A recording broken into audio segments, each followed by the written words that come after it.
देखें, ऐलान तो इमरान खान साहब आज कर देंगे। अच्छा। जहां तक मेरी इतलात का ताल्लुक है, लेकिन थोड़ा सा देर का वो लेंगे वक्त और उसके वो ऐलान करेंगे कि थोड़ा सा 15-20 दिन का अरसा लेंगे। लेकिन उस दौरान एक निगोसिएशन भी चल रही है, बैकग्राउंड निगोसिएशन चल रही हैं। और इस वक्त सूरत हाल ये है कि आरिफ अलवी साहब भी यहाँ तशरीफ लाए थे और आरिफ अलवी साहब वापस भी गए हैं और उन्होंने काफी हद तक बात आगे चलाई है, क्योंकि इस वक्त पूरी दुनिया के अंदर जो इंटरनेशनल जितनी भी फोर्सेज हैं जो कि फाइनेंशियल फोर्सेज है, वो पाकिस्तान पे रिलाय नहीं कर रही। वो समझ रही हैं कि पाकिस्तान में एक अनपॉपुलर गवर्नमेंट है और जब तक इलेक्शन की गवर्नमेंट नहीं आती हम नहीं कर सकते। और ये बाकायदा बात पहुंचाई गई है, उनको भी पहुंचाई गई है और यहाँ नीचे भी पहुंचाई गई है। अपना चौधरी परवेज लाई जो थे वो इस्लामाबाद गए थे, बाकायदा रात को वहां एक मुलाकात बड़ी हाई लेवल की, इस्लामाबाद नहीं बल्कि पिंडी गए थे, मैं टू बी एग्जैक्ट बताऊं तो पिंडी से भी मुलाकात करके वापस आए हैं।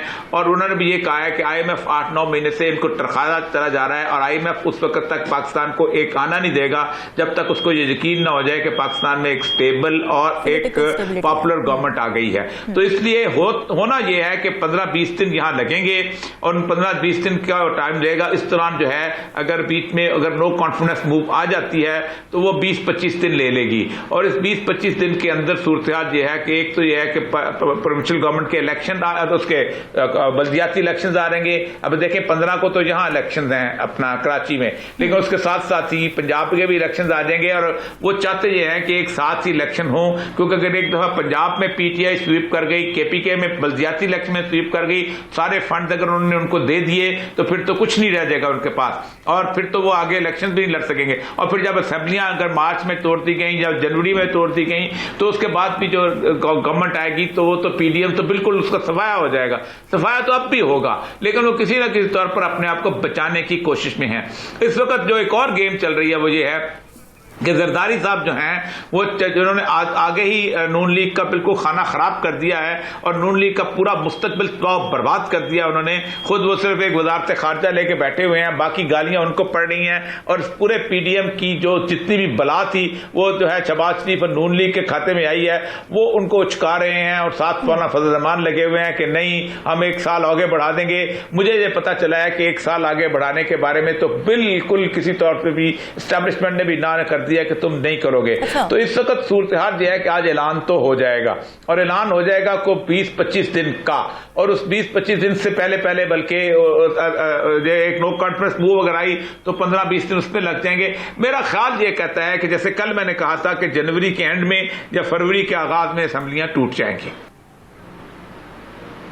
देखिए, पहली बात यह है कि फाइनेंशियल इमरजेंसी लगाने से क्या सोने के कुएं निकल आएंगे यहाँ पर? क्या IMF जो है फौरी तौर पर कहेगी आहो बहुत अच्छा किया आपने, फाइनेंशियल इमरजेंसी लगा दी, हम आ रहे हैं, ये ले लो, $2 बिलियन ले लो, $3 बिलियन ले लो, या सऊदी अरब आ जाएगा आपने फाइनेंशियल इमरजेंसी लगा दी है, हम तो यही चाहते थे, ओहो कमाल कर दिया। ये मजाक है। फाइनेंशियल इमरजेंसी क्या होती है? प्रेसिडेंट को इख्तियार है इमरजेंसी लगाने का और फिर उसके बाद वो पार्लियामेंट के सामने पेश होगी, ठीक। और वो सूरत हाल ऐसी है कि आपको पार्लियामेंट पहले तब आप सूबाई लेवल पे लगाएंगे इमरजेंसी, लॉ एंड ऑर्डर की होती है। इकोनॉमिक इमरजेंसी भी ये होता है कि पार्लियामेंट के अंदर वो पेश की जाती है और पार्लियामेंट जो है उसको एक्सटेंड कर सकती है अपनी मुद्दत को भी, और वो अगर चाहे तो उसके अंदर भी काफी सारी हिट्स मौजूद हैं। लेकिन मुझे सिर्फ ये बताइए कि इस सारी इमरजेंसी लगाने का फायदा क्या होगा? क्या आप पाकिस्तान को मजीद चला सकेंगे?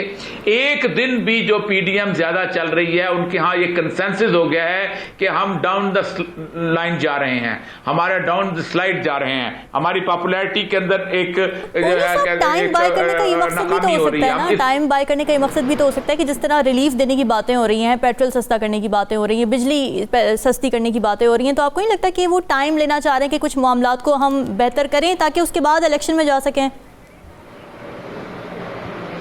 नहीं, बिजली सस्ती कहां से करेंगे?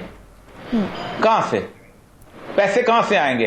अभी हम लाली साहब ज़ाहिर बात है उनके माशाल्लाह काफी इस पे ऊपर है, अभी वो डिफॉल्ट के ऊपर बताएंगे कि इलेक्ट्रिक वाले भी अदालत चले गए। नहीं कि मैं आपको एक बात बताया, आपको पैसे नहीं है, आप दवाइयां खरीद नहीं सकते, आप बिजली सस्ती करेंगे।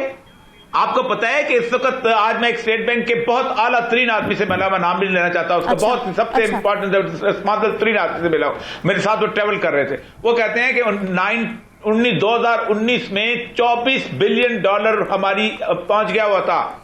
ये पाकिस्तान की तारीख में कभी नहीं हुआ था। $24 बिलियन अब हमारे पास 6 बिलियन भी इसलिए हैं कि हमने लोगों के बिल रोके हुए हैं, हम लोगों को रोज इमरजेंसी लगाई हुई है। कोई कहता है यार मेरा ये मैंने तेल कनोला मंगाया वो छोड़ दो, कोई कहता है मैंने ये चीज बनाई मुझे इतने बिलियन डॉलर दे दो, कोई कहता है मुझे, हम लोगों को पैसे नहीं दे रहे।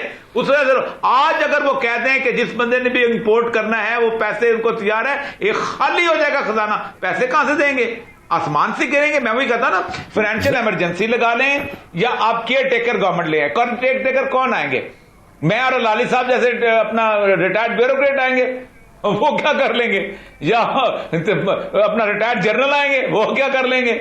उनको अवाम क्या जानता है? उनसे अवाम कौन सी मोहब्बत करती है? सबसे बड़ी बात है, कई दफा कहा है कि केयर टेकर तो वो गिद्धे हैं कि जो कुछ वक्त के लिए आती हैं और उसके बाद अपना उनके मामला अच्छे होते हैं, इलेक्शन करा के चली जाती हैं। ओनली ये है कि जितनी जल्दी असेंबली टूटे और जितनी जल्दी इलेक्शन हो, ये नहीं है कि 60 डेज है तो तुमने 59 डे पे इलेक्शन कराया, नहीं, पहले तोड़ो, फौरन के फौरन 15, 20, 30 दिन के अंदर अंदर कैंपेन का टाइम देके इलेक्शन में जाओ, ताकि इलेक्शन रोके एक ऐसी गवर्नमेंट आए जिसपे लोग एतमाद करते हों, जिसके लोग फाका काट सके।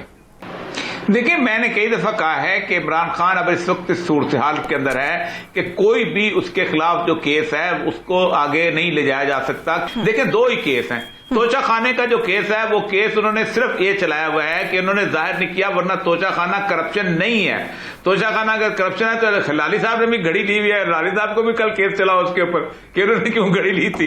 ठीक, तो तोशा खाना तो करप्शन केस नहीं है किसी तौर पर भी। दूसरी चीज आती है कि आप उनका टेरियान वाला केस, उसके ऊपर टेरियान के केस के ऊपर अतर बिनल्ला का 2 बेंच का फैसला आ चुका हुआ है कि अगर आइंदा तुम इस तरह का केस लेके आओगे तो हम उसके ऊपर बाकायदा जुर्माना करेंगे कि ये क्या तमाशा है जो तुम लोग किसी मुल्क के अंदर इस तरह की गुफ्तगू करते हो कि जिसका कोई ताल्लुक नहीं, ना किसी ने यहां पर आके कोई दावा दायर किया है किसी खातून ने, ना किसी ने बेटी ने दावा दायर किया है। ये टेरियान का जो केस है ये तो एक डेड केस था जिसको खासतौर पर मीडिया की हाइप के लिए उसको किया गया है और जज को कहा है, वो छोटे से एक जज ने कहा है कि इसको लेके आए क्योंकि आपने गार्डियनशिप जो है वो दी है। तो उसके ऊपर बड़ी मजेदार आर्गुमेंट उसने दिया, उसने कहा अगर गार्डियन का लफ्ज लिखना है तो ईदी तो हजारों लोगों का गार्डियन बना हुआ है, खाना वल्दियत में ईदी का तो बेशुमार लोगों के नाम है, तो क्या ईदी भी मुजरिम बन जाएगा इस मामले के अंदर? तो असल मसला यही है कि जो केस वहां का फैसला है वो फैसला जो है वो एब्सटेंशिया का फैसला है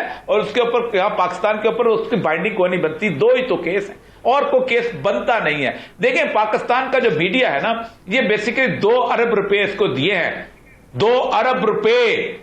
मैं जिस वक्त सेक्रेटरी इंफॉर्मेशन था तो उस वक्त 22-23 करोड़ रुपया ज्यादा होता था उस वक्त, अब 2 अरब रुपए है दिए गए हैं। और पाकिस्तान जो गरीब मुल्क है, मैं तकलीफ से बात कर रहा हूं इस वक्त कि आप अंदाजा करें कि 80 अरब रुपया उन्होंने MNA फंड दिया है और 2 अरब रुपया जो है उनको दिया है। और मुल्क में भूख है, लोगों को खाना नहीं मिलता, लोगों को रोटी नहीं मिलती, लोगों को इस वक्त सूरत हाल यह है कि लोगों का महंगाई ने कमर तोड़ी हुई है और आप 2 अरब रुपया जो है वो साफियों को दे रहे हैं। अब ये सूरत हाल है आप